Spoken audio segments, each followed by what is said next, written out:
స్వాగతం నా పేరు కిరణ్ మై ముందుగా హెడ్లైన్స్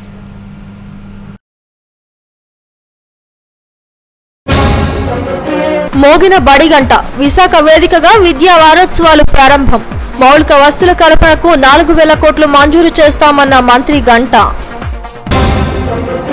ముదపాకలోని వివాదాస్పద భూములను పరిశీలించిన విపక్షాలు రైతులకు న్యాయం చేసే వరకు పోరుబాట వీడేది లేదని హెచ్చరిక జీవీఎంసీకి ఎన్నికలు నిర్వహించకపోవడంపై సర్వత్రా నిరసనలు జోన్ 5 కార్యాలయం ఎదుట ధర్నా నిర్వహించిన సామాజిక హక్కుల వేదిక మద్యంపై యుద్ధం పేరిట 5వ రాష్ట్ర వ్యాపిత జాత ఈ నెల 17న చలో విజయవాడను జయప్రదం చేయాలని 5వ నాయకురాలు పుణ్యవతి పిలుపు రాష్ట్ర వ్యాప్తంగా పాఠశాలలు పునఃప్రారంభమయ్యాయి అసౌకర్యాల నడుమ బడిగంట మోగింది ఇన్నాళ్లు బోసిపోయిన స్కూళ్లు విద్యార్థుల రాకతో గడగడలాడాయి ప్రభుత్వ పాఠశాలను మెరుగుపరిచేందుకు సర్కార్ విద్యా వారోత్సవాలను నిర్వహిస్తోంది మౌలిక సదుపాయాల కల్పనకు 4000 కోట్లు కేటాయించింది పాఠశాలల పునఃప్రారంభంపై రిపోర్ట్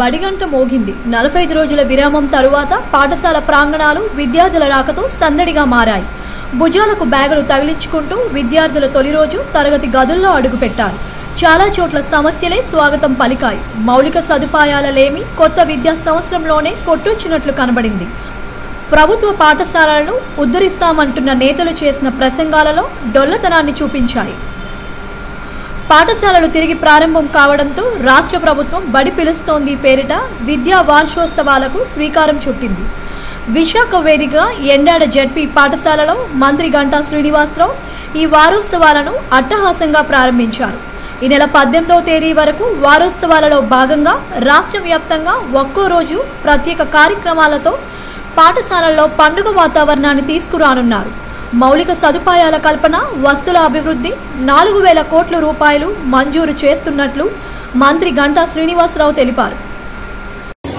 8 ప్రభుత్వ పాఠశాలలు ఉన్నాయి 8 లక్షల మంది పిల్లలు స్కూల్స్లో చదువుకుంటున్నారు అలాగే ప్రభుత్వ పాఠశాలలో ఏమేమి వస్తువులు ఉన్నాయి అలాగే అధ్యాపకులు ఎలాంటి అధ్యాపకులు ఉన్నారు ప్రభుత్వ పాఠశాలలో చదువుకుంటూ వచ్చే ఉపయోగాలు ఏంటి ఇవన్నీ కూడా మనం చాలా సార్లు చెప్పుకోవడం వచ్చాం అయితే ఈసారి ప్రత్యేకంగా గౌరవ ముఖ్యమంత్రి గారి యొక్క ఆదేశాల మేరకు ఏదైతే ఈ రోజు మనం స్కూల్ రీఓపెన్ చేసుకుంటున్నామో ఒక వారం రోజుల పాటు వివిధ రకాల కార్యక్రమాలు చేయాలని చెప్పని ఆదేశాలు ఇచ్చారు ఇంతకుముందు సంజయ్ గారు చెప్పారు ఏ రోజు ఏ కార్యక్రమాలని ఈ రోజు మొట్టమొదటిగా 12వ తారీఖున మొత్తం స్వాగతం పేరుతోటి కార్యక్రమాలు చేసుకుంటా ఉన్నాం స్వాగతం అంటే ఏంటి అందులో ఏముంటే కూడా మీకు వివరంగా చెప్పడం జరిగింది పాఠశాలలో ఒక పండుగ వాతావరణం నెలకొల్పడం అంటే ఏదైనా మనకి సంక్రాంతి దీపావళి కార్యక్రమాలు చేసుకుంటా ఉన్నాం ఇప్పుడు ఈ మీటింగ్ తర్వాత వైజాగ్లోని ఆంధ్ర యూనివర్సిటీలో 13 జిల్లాలకు సంబంధించిన డిఈఓలు ఆర్వీఎంపీఓలు డిప్యూటీ డిఈఓస్ అలాగే ఆర్పీడీస్ తోటి ఒక ప్రత్యేకమైన సమావేశము పెట్టడం జరిగింది ఎందుకంటే ఈ రోజు నుంచి స్కూల్స్ రీఓపెన్ కాబట్టి స్కూల్స్ రాబోయే రోజుల్లో ఎలా ఉండాలి ఎలాంటి మనం ప్రికాషన్స్ తీసుకోవాలి ముఖ్యంగా ప్రైవేట్ స్కూల్స్ లో కూడా కొన్ని ఆరోపణలు వస్తా ఉన్నాయి వాటి పరిమితుల గురించి ఫీజులు వసూలు చేస్తాం రాష్ట్రంలో ప్రభుత్వ పాఠశాలల్లో పిల్లలను చేర్పించేందుకు తల్లిదండ్రులు వెనుకాడుతున్నారు ఉత్తీర్ణత శాతం తగ్గిపోవడం మౌలిక వసతుల లేమి ప్రభుత్వ పాఠశాలలు వెంటాడుతున్నాయి వారోత్సవాల పేరిట హడావుడి చేయడమే తప్ప ఆచరణలో పాఠశాలలను అభివృద్ధి చేయటంలో పాలకులు విఫలమవుతున్నారు చిత్తశుద్ధితో పనిచేస్తే తప్ప బడి పిలుస్తుంది కార్యక్రమం సఫలీకృతం కానట్టే కనిపిస్తోంది ముదవాక భూదందా వ్యవహారంపై విపక్షాలు పట్టుబిగించాయి ల్యాండ్ పుల్లింగ్ పేరిట ప్రభుత్వం తరఫున దళారులు రైతులను బెదిరించి భూములను లాక్కున్న వైనంపై ప్రతిపక్షాలు ఏకమయ్యాయి పెందుర్తి మండలంలోని ముదబాకలోని వివాదాస్పద భూములను అఖిలపక్ష నేతలు పరిశీలించారు రైతులకు న్యాయం చేసేందుకు వారి పక్షాన ప్రజా పోరాటాలు చేస్తామని నేతలు హెచ్చరించారు ముదపాక భూములపై రిపోర్ట్ పెందుర్తి మండలం ముదపాక గ్రామ పంచాయతీలో సుమారు 1000 ఎకరాల భూమిని 35 ఏళ్ల క్రితం ఎస్సీ/బీసీ రైతులకు ప్రభుత్వం కేటాయించింది డి పట్టాలను కూడా మంజూరు చేసింది అప్పటి నుంచి సాగు చేసుకుంటున్న రైతుల నుంచి భూములు కాజేసేందుకు దళారులు రంగంలోకి దిగారు ఉడా ల్యాండ్ పూలింగ్ పేరిట భూములు సేకరిస్తుందంటూ అమాయక రైతులను మోసగించి ఎకరం 3 లక్షల రూపాయలకు బేరమాడి ₹1,00,000 ముందస్తుగా ఇచ్చి పట్టాలు తీసేసుకున్నారు. ఇక్కడి నుంచి అసలు కథ మొదలైంది. నేరుగా ఉడా సేకరించాల్సిన భూములను హైదరాబాద్కు చెందిన నడింపల్లి వెంకటరామరాజు రైతులకు మాయమాటలు చెప్పి భూములను లాక్కున్నారు. అడ్డు తిరిగిన రైతులపై దౌర్జన్యానికి దిగి రాత్రికి రాత్రి భూములలో 5 కిలోమీటర్ల పొడవున రోడ్లను కూడా వేయించారు. దీంతో మోసపోయామని తెలుసుకున్న రైతులు కలెక్టర్ను ఆశ్రయించడంతో కుంభకోణం వెలుగులోకి వచ్చింది. అఖిలపక్ష పార్టీల నేతలు ఈ వివాదాస్పద భూములను పరిశీలించారు. రైతులకు అండగా నిలిచారు. రైతులు తమ గోడును వెళ్లబోసుకున్నారు. వైకాపా, వామపక్షాలు, లోక్ సత్తా, బీఎస్పీతో పాటు ప్రజా సంఘాల నేతలు పాల్గొన్నారు. రైతుల భూములు తిరిగొచ్చే వరకు రైతులకు అండగా నిలుస్తామని వైకాపా ఎంపీ విజయసాయిరెడ్డి అన్నారు. వెంకట్రామరాజు చంద్రబాబు లోకేశులు బినామీ అని ఆరోపించారు. ఎమ్మెల్యే బండారు చేసిన వ్యాఖ్యలపై తీవ్రంగా స్పందించారు. ఈ నేపథ్యంలో ఇదే విధంగా ఈ యొక్క ముదపాక గ్రామంలోనే కాదు, ఈ యొక్క విశాఖపట్నం జిల్లా మొత్తంగా ఇంచుమించు తెలుగుదేశం పార్టీ చెందినటువంటి పసుపు పచ్చ నాయకులు, రాష్ట్ర నాయకులు చంద్రబాబు నాయుడు గారి ఆశీస్సులతో, లోకేష్ ఆశీస్సులతో ఉన్నటువంటి గంటా శ్రీనివాసరావు గారైతేనేమి, బండారు సత్యనారాయణ గారైతేనేమి, పంచకల్ల రమేష్ బాబు అయితేనేమి, వెలగపూడి రామకృష్ణ, పాయకరావుపేట ఎమ్మెల్యే అనిత, ఈమె అందరి మీద కేసులు పెడుతుంది. ఎవరినైనా ఆమెను కానీ విమర్శిస్తే ఆమె ఎస్సీ ఎస్టీ అట్రాసిటీస్ కేసు పెడుతుంది. వీళ్ళందరూ కూడా ప్రతి ఒక్కరూ కూడా దీంట్లో ఇన్వాల్వ్ అయి ఇంచుమించుగా విశాఖపట్నం జిల్లాలో 1,00,000 ఎకరాలని భూ కబ్జా చేయడం జరిగింది. ఒక్క విషయం మీ దృష్టికి తీసుకొస్తాను. మామూలుగా మనుషులందరూ కూడా అన్నం తిని బతుకుతారు, కానీ చెదలు అన్నటువంటిది మట్టి తిని బతుకుతుంది.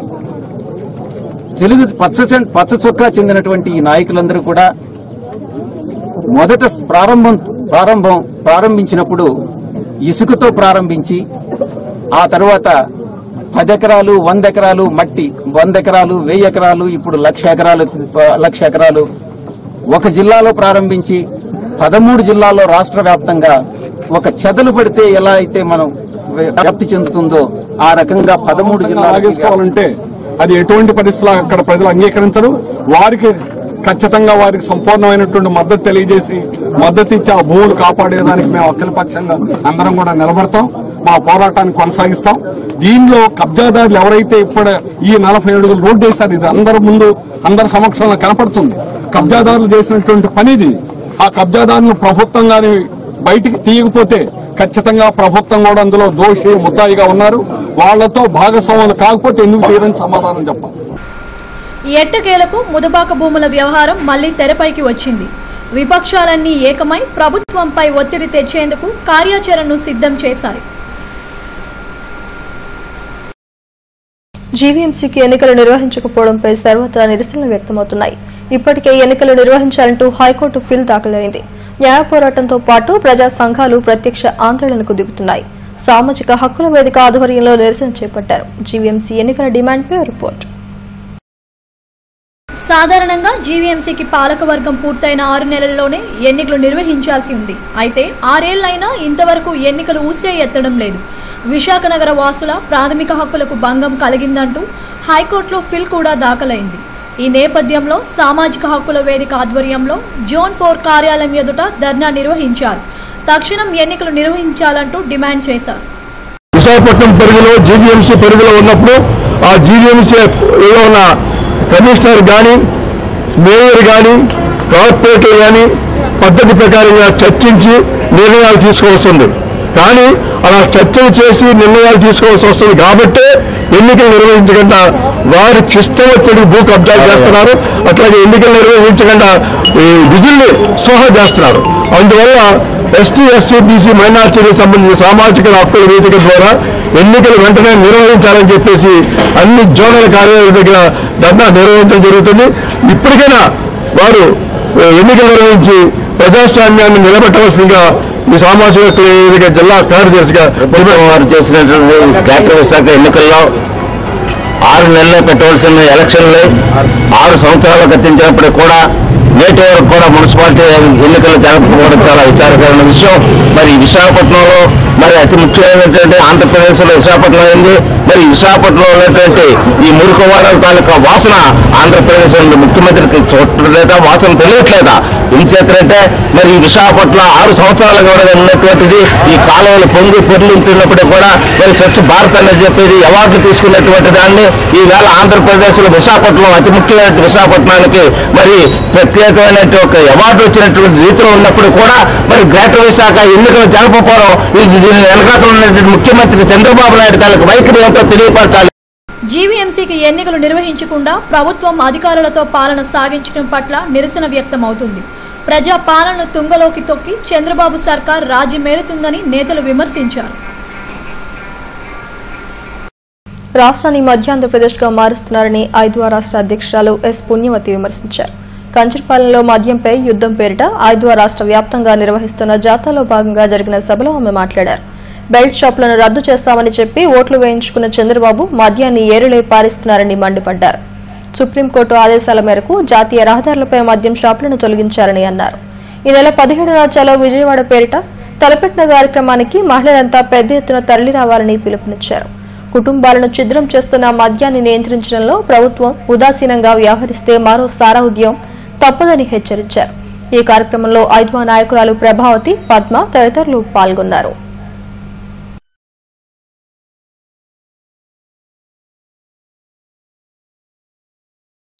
మగవాళ్ళకి వచ్చే జీతం చాలక ఆడమనిషి కూడా ఇళ్లలో పాచుకోవడంతో సహా ఏదో ఒక పని, కూరగాయలు అమ్ముకునో, పళ్ళు అమ్ముకునో, పూలు అమ్ముకునో, ఏదో ఒక పని, లేదంటే ఇల్లు తిరిగి చీరలు అమ్ముకునో, లేదంటే అప్పడాలు జంతువులు ఇల్లు అమ్ముకునో, ఏదో రకంగా కుటుంబాన్ని నిలదీసుకోవాల్సిన పరిస్థితి వస్తుంది. నువ్వు పక్కన జీతం పంచవా? రెండో పక్కన మా ఇంటి మమ్మల్ని తెలియకుండా ఎక్కడ పడితే అక్కడ ఈ బాబు, బెడ్ షాపులు, సారాలు, మా విస్కీలు ఇవన్నీ కూడా పెట్టి మగవాళ్ళు ఆ రకంగా మధ్య పెట్టి వాళ్ళ చేత తాగబోయించి ఇళ్లలో పంపులు పెడతావా? ముఖ్యమంత్రి అనేవాడు చేయాల్సిన పనేనా ఇది? అందరి దగ్గర శుభ్రంగా ఓట్లు గుంజుకొని పోయి నువ్వు మాత్రం కారులో మేడల్లో తిరుగుతావు, నువ్వు మాత్రం అంతా ఇల్లు కట్టుకుంటావు హైదరాబాద్ నగరంలో. మాకు గౌరవంగా బ్రతికే హక్కు కూడా లేకుండా మా ఉసురు పోసుకుంటావా అని చెప్పేసి అడుగుతున్నారు ఆడవాళ్ళు. ఏం జవాబు చెప్తాడు ముఖ్యమంత్రి చంద్రబాబు నాయుడు అని అడుగుతున్నా. ఈవేళ మనం గోపులు రాశాడు చూడండి. ప్రతి సంవత్సరం కూడా సంవత్సరానికి 1,000-2,000 కోట్ల రూపాయలు అదనంగా పెరుగుతుంది గవర్నమెంట్ ఆదాయం. ఈ సంవత్సరం లేటెస్ట్ గా 15,000 కోట్ల రూపాయలు అంట. అంటే మనకిచ్చేదంత మొత్తం రాష్ట్రంలో ఉపాధి గవర్నమెంట్ కేటాయించింది 2. మధ్యప్రదేశ్లో రైతులపై పోలీస్ కాల్పులను ఖండిస్తూ సిపిఐ నిరసన తెలిపింది. ఆర్టీసీ కాంప్లెక్స్ ఎదురుగా గురజాడ విగ్రహం ఎదుట నినాదాలు చేశారు. మధ్యప్రదేశ్లో రైతులకిచ్చిన హామీలు అమలు చేయడంలో ప్రభుత్వం పూర్తిగా విఫలమైందని ఆరోపించారు. ఆందోళనకు దిగిన రైతులపై తుపాకులు గురిపెట్టడం అప్రజాస్వామికమని అన్నారు. దేశవ్యాప్తంగా రైతులకు రుణమాఫీ కల్పించి ఉత్పత్తులకు గిట్టుబాటు ధర చెల్లించేలా కేంద్రం చర్యలు తీసుకోవాలని కామ్రేడ్ డిమాండ్ చేశారు.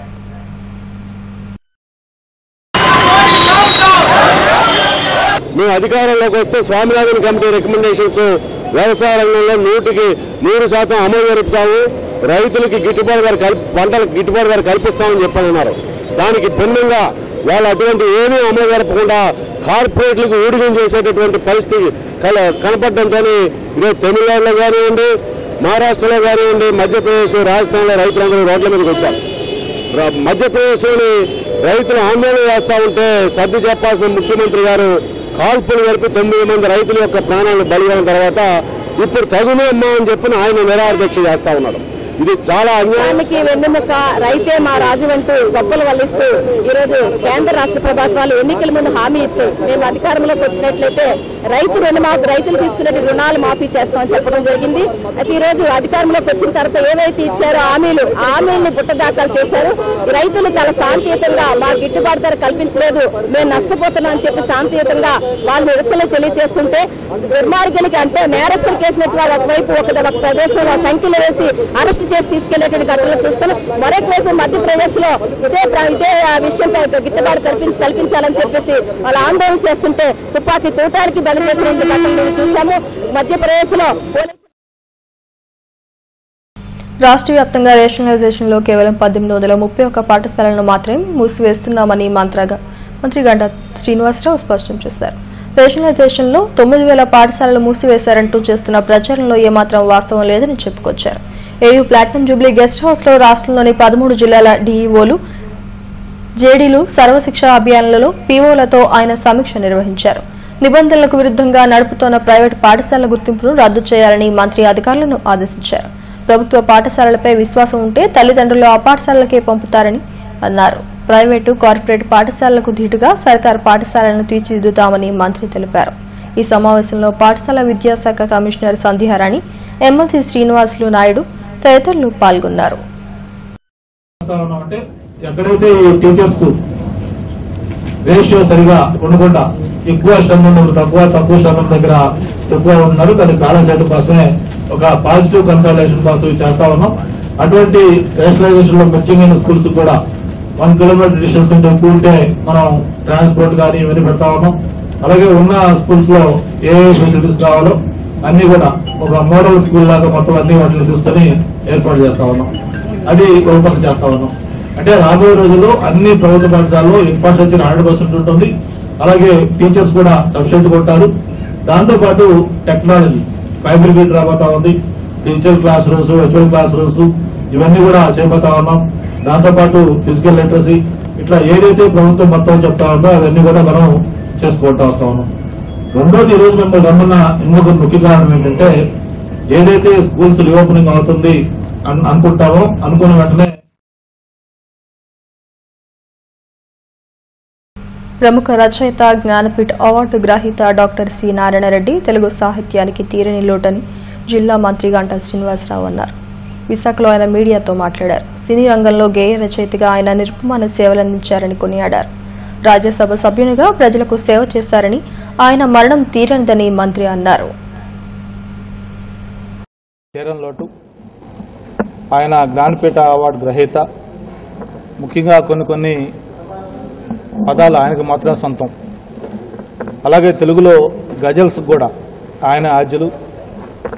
ఆయన రాజ్యసభ సభ్యుడిగా ఢిల్లీలో 6 సంవత్సరాలు పనిచేసినప్పుడు అదృష్టం కొద్ది నేను కూడా అప్పుడు లోక్సభ సభ్యుడిగా ఢిల్లీలో ఉన్నాను. ఒకే సైడ్ బై సైడ్ రూమ్స్లో ఆంధ్ర భవన్లో కలిసి ఉండేవాళ్ళం. సాయంత్రాలు ఆయనతో కూర్చున్నప్పుడు ఆయన యొక్క సాహిత్యం పైన ఉన్న పట్టు, ముఖ్యంగా కొన్ని విషయాల్లో ఆయనకు నాకు అవగాహన చూసి చాలా ఆశ్చర్యపోయేవాడిని. ఎన్టీ రామారావు గారికి చాలా ఇష్టమైన రచయిత ఆయన. ఎందుకంటే మొట్టమొదటి సాంగ్ కూడా గుడేబకావళ కథలో నన్ను దోచు పొందుబట్టే ఆ సాంగ్ తోటి ఆయన పరిచయం కావటం. అంతేకాదు కొన్ని పదాలు అప్పటిదాకా మనం ఎప్పుడు వినలా. ఒక సినిమా పాటలో ఒక సూది మెరుపులా అని ఒక పాట రాస్తారు. అలాగే చరణ కింకర్లు కానీ ఇటువంటి పాటలు రాసినప్పుడు ఆయన యొక్క సాహిత్యం మీద ఉన్న పట్టు అది కూడా అర్థమవుతా ఉంది. మరి ఆయన మరణం సాహిత్య రంగానికి తీరం లోటు. ఆయన ఆత్మకి శాంతి కలగాలి. వాళ్ళ కుటుంబ సభ్యులకు ప్రగాఢ సానుభూతిని తెలియజేసుకుంటూ, మరి ప్రత్యేకించి ఈ గజల్స్ ఉన్నంతకాలం కూడా సి నారాయణ రెడ్డి తెలుగు ప్రజల మనసుల్లో చిరస్థాయిగా ఉంటారని గత కొద్ది రోజులుగా అర్చకులు తమ సమస్యల పరిష్కారం కోరుతూ మౌన పోరాటానికి దిగారు. దేవాదాయ శాఖ డీసీ కార్యాలయం ఎదుట ఈ నిరసన దీక్షలు చేశారు. ఈ నెల 21వ తేదీ వరకు దీక్షలు కొనసాగుతాయని, నెలాఖరున బహిరంగ సభను నిర్వహిస్తామని తెలిపారు. ప్రభుత్వం వెంటనే స్పందించి తమ సమస్యలను పరిష్కరించాలని డిమాండ్ చేశారు. పలుసార్లు కూడా మేము ఇటువంటి నిరసన దీక్షలు చేస్తున్నాం. కానీ ప్రభుత్వం వారు మా ఎందుకు దయలేదు వారికి. కాబట్టి మళ్ళీ మేము గత 3 రోజుల క్రితం నుంచి కూడా ప్రారంభం చేస్తున్నాం. 3 రోజులు నిరసన దీక్ష చేసాం. మళ్ళీ వాళ్ళ నుంచి మౌన దీక్ష ప్రారంభించాం. 21 వరకు జరుగుతుంది. 21 నుంచి మున్సిపల్ ఆఫీస్ వద్ద ఉన్నటువంటి గాంధీ గారి విగ్రహం వద్ద కూడా మళ్ళీ మా యొక్క రిలే నిరాహార దీక్షాన్ని కూడా చేసి 30వ తారీఖుని బహిరంగ సభ ఏర్పాటు చేయడం నిర్ణయించుకున్నాం. అలాగే ఈ మధ్యన పత్రికలో మినిస్టర్ గారు ఏవో అన్ని చేసేస్తున్నామని చెప్తున్నారు. అవేమీ జరగట్లేదు. ముదబాక ఎస్టేట్ భూముల పరిశీలనకు వచ్చిన వైకాపా నేతలను టీడీపీ కార్యకర్తలు అడ్డుకునే ప్రయత్నం చేశారు. ఎంపీ విజయసాయిరెడ్డి వాహనం ముందు వాగ్వివాదానికి దిగారు. పోలీసుల జోక్యంతో టీడీపీ నాయకులు పక్కకు తప్పుకున్నారు. జగన్ కేసులో ఏరెండు నిందితుడిగా ఉన్న విజయసాయిరెడ్డికి తమ ఎమ్మెల్యే బండారును విమర్శించే నైతికత హక్కు లేదని టీడీపీ నేతలు అన్నారు.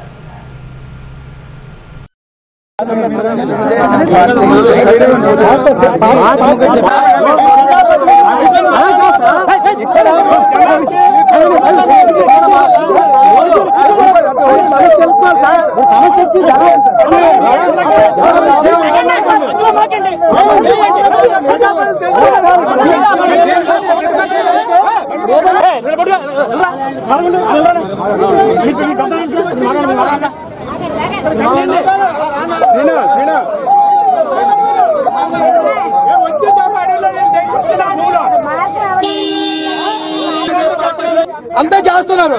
బండారు సత్యనారాయణ ముత్తు మీద ఏమైనా వాళ్ళకి సిద్ధశుద్ధి ఉంటే రండి తేల్చుకుందాం. ఎక్కడ కలెక్టర్ ఆఫీస్ లో తేల్చుకుందా, లేదంటే సచివాలయంలో తేల్చుకుందా, లేదా ఈ భూమి మీద తేల్చుకుందా. రండి, మీకు దమ్ము ఉంటే మీరు అనేక కేసుల్లో మీ అధ్యక్షులు ఏమన్నా నిందితుడు, నువ్వు ఏటో నిందితుడు, నువ్వు ఒక నిజాయితీ పరుడుగా ఈ పంచాయతీకి వచ్చి నువ్వు ఇక్కడ నిజాయితీ మాట్లాడుతున్నావు. నీకు ఏంటి అన్యాయం జరిగింది? ఎవరికైనా అన్యాయం జరిగిందా? విశాఖ మత సామరస్యానికి ప్రతీక అని పశ్చిమ ఎమ్మెల్యే గణబాబు అన్నారు. గోపాలపట్నంలోని తన నివాసంలో ముస్లిం సోదరులకు ఇఫ్తార్ విందు ఇచ్చారు. ఈ సందర్భంగా ప్రత్యేక ప్రార్థనలు నిర్వహించారు. ముస్లిం మత పెద్దలను ఎమ్మెల్యే సత్కరించారు. ముస్లింల సంక్షేమానికి తమ ప్రభుత్వం ఎంతో కృషి చేస్తోందని ఎమ్మెల్యే గణబాబు అన్నారు. టీడీపీ నేత డాక్టర్ జహీర్ అహ్మద్ మాట్లాడుతూ పవిత్ర ఖురాన్ దివి నుంచి ఈ మాసంలోనే భూమికి దిగి వచ్చిందని భావించి ఉపవాస దీక్షలు చేపడతామని అన్నారు. ఈ కార్యక్రమంలో టీడీపీ నాయకులు, ముస్లిం సోదరులు పాల్గొన్నారు.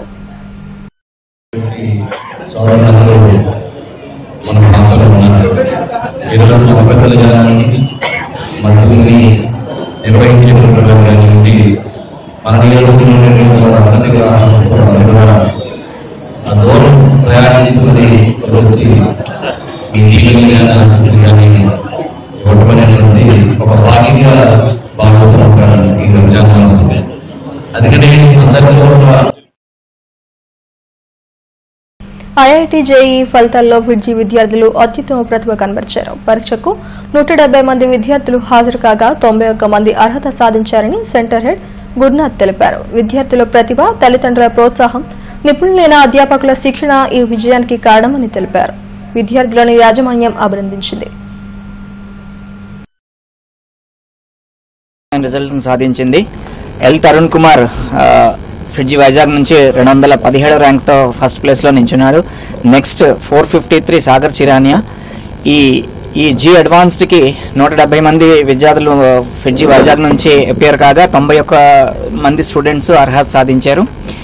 గత 8 సంవత్సరాల నుంచి ఫిడ్జీ వైజాగ్ సెంటర్ విశాఖపట్నంకి IIT JEE main, JEE advanced, బిట్సాట్లో చాలా మంచి రిజల్ట్స్ ఇస్తూ ఈ సంవత్సరం కూడా అదే పందాన్ని కంటిన్యూ చేయడం జరుగుతున్నది.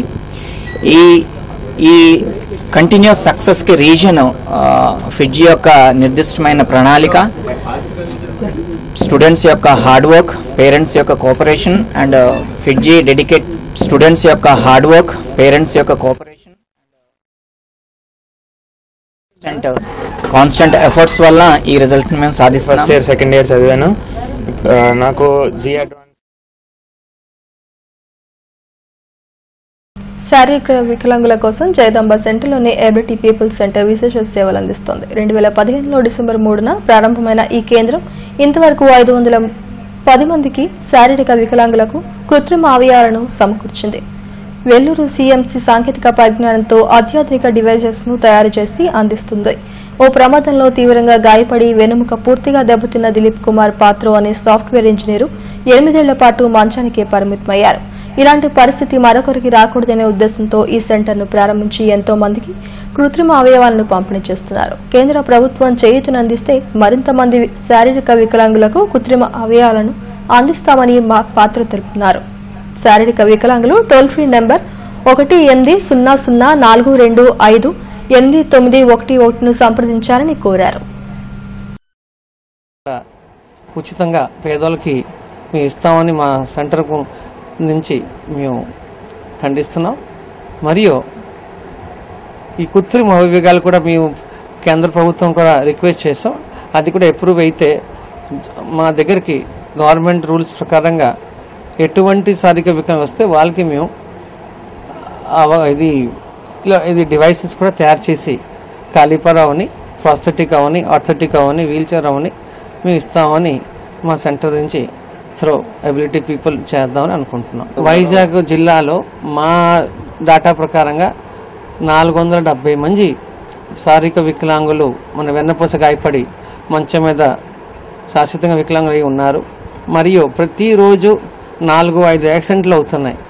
వాళ్ళందరికీ మేము రిక్వెస్ట్ చేస్తున్నాం, హాస్పిటల్లో వాళ్ళ సర్జికల్ ట్రీట్మెంట్ అయిన తర్వాత ఇంటికి వెళ్ళే ముందు మా దగ్గరికి సంప్రదిస్తే మేము ఏదో విధంగా సాయం చేస్తామని మేము ముందుకు వస్తున్నాం. మా టోల్ ఫ్రీ నంబర్ 1800-425-8911 ఈ నంబర్కి సంప్రదించుకొని. హెడ్లైన్స్ మరోసారి. మోగిన బడిగంట, విశాఖ వేదికగా విద్యా వారోత్సవాలు ప్రారంభం. మౌలిక వస్తుల కల్పనకు 4,000 కోట్లు మంజూరు చేస్తామన్న మంత్రి గంట. ముదపాకలోని వివాదాస్పద భూములను పరిశీలించిన విపక్షాలు, రైతులకు న్యాయం చేసే వరకు పోరుబాట వీడేది లేదని హెచ్చరిక.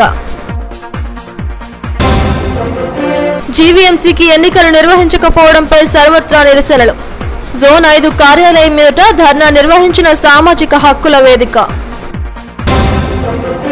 మద్యంపై యుద్ధం పేరిట ఐద్వా రాష్ట్ర వ్యాపిత జాత.